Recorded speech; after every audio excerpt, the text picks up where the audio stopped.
மகாபாரதத்துல கௌரவர்கள்ல சிலர் பீமனுக்கு விஷம் கொடுக்கறாங்க. விஷம் குடிச்ச பீமன் எப்படி உயிரோட கங்கை ஆத்துல இருந்து வெளியில வந்தான், அந்த கதையை தான் பார்க்க போறோம். அதுக்கு முன்னாடி சேனலை சப்ஸ்கிரைப் பண்ணிருங்க.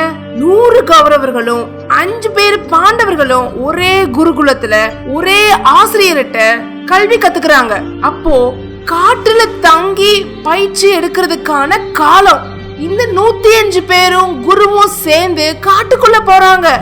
இந்த 105 பேர்லயும் 2 பேருக்கு ஒரே ஒற்றுமை என்னன்னா, உடல் பெரிய உடல், அதிக பலம் வாய்ந்தவங்க, துரியோதனனும் பீமனும். அதனாலேயே பீமனை துரியோதனனுக்கு கொஞ்சம் பிடிக்காது. பீமனை பார்த்து துரியோதனன் பொறாமப்படுறான். காட்டுக்குள்ள பயிற்சி எடுத்துக்கிட்டு இருக்கப்போ அவன் கவனம் அவங்கிட்ட இல்ல. இத துச்சாதனனும் மற்ற சகோதரர்களும் பாக்குறாங்க. அதுக்கு காரணம் பீமன் தான். இந்த பீமனை கொன்னாதான் நம்ம அண்ணே துரியோதனன் நிம்மதியா இருப்பான்னு முடிவு பண்ணி சகுனி கிட்ட சொல்றாங்க. சகுனியும் சில கௌரவர்களும் ஒரு திட்டம் தீட்டுறாங்க. திட்டத்துப்படி ஒரு 4-5 பேர் சேர்ந்த ஒரு குழு ஒரு உணவை தயாரிக்கிறாங்க.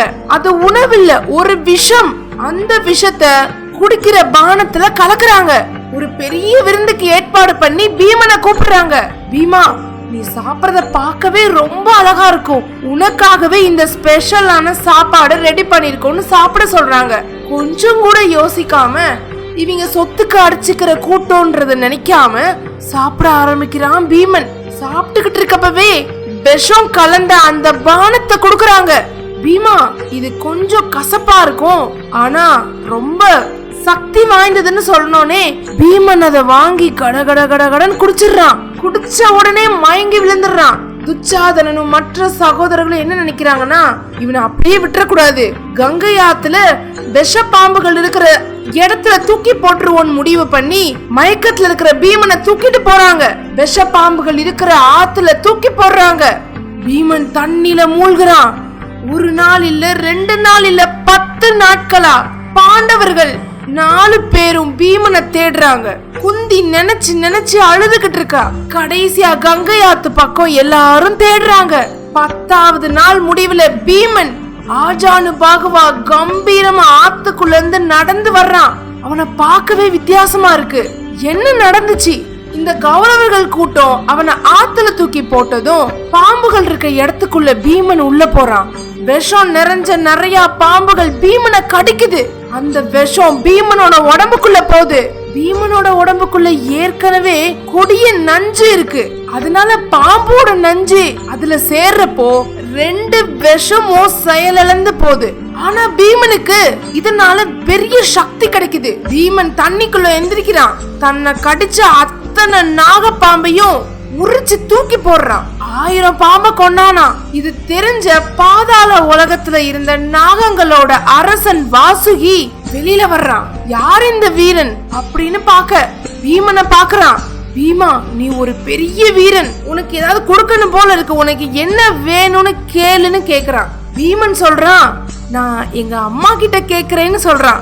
வாசுகி சொல்லுச்சு, உங்க அம்மா உன்னை காணும்னு தேடி தூங்கிட்டு இருக்காங்க, உனக்கு ஒரு சக்தி தரேன், அவங்க கனவுல போய் நீ கேளுன்னு சொல்றது. பீமனும் அம்மாவோட கனவுல போய் கேக்குறான்.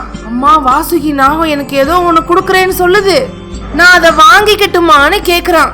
தூக்கத்துல இருந்த குந்தி கனவுல சொல்றா, உன் அண்ணன்களையும் தம்பிகளையும் காப்பாத்துறதுக்கு நீ பலம் வாய்ந்தவனா இருக்கணும், அதுக்கு ஏத்த மாதிரி என்ன கிடைச்சாலும் நீ அதை வரமா வாங்கிக்கோ மகனேன்னு சொல்ல பீமனும் சரின்னு சொல்லிடுறான். வாசுகிட்ட சொல்றான், அம்மா உத்தரவு கொடுத்துட்டாங்கன்னு.